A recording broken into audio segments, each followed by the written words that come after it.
आपण असं भ्रमात पडतो, सर्वसामान्य माणसाला वाटतं जिथं मंदिर असेल तिथं ठीक आहे, भावना वाईट नाही, भावना चांगली आहे, चांगुलपणाची आहे. जिथं मंदिर दिसल, जिथं शेंदूर फासलेला दिसल तिथं आपण हात जोडतो, भावना वाईट नाही.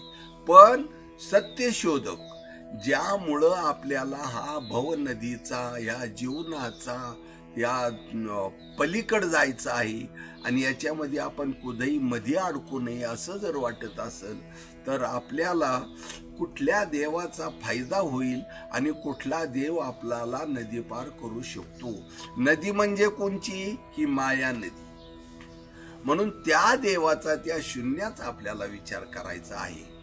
म्हणून ओंकार स्वरूपा माया तमदीपा, ओंकार स्वरूप जे आहे ती माया तमदीपा, याचा अर्थ असा आहे की मायेचा जो अंधार आहे त्या अंधारामध्ये तू दीप होऊन तू माया पार आम्हाला करतोस.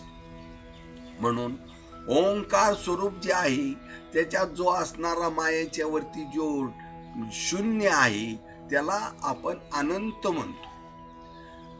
आणि देव कसा आहे? देव सुद्धा अनंतच आहे. अनंत म्हणजे काय? की ज्याची लांबी रुंदी मोजता येत नाही त्याला म्हणायचं अनंत.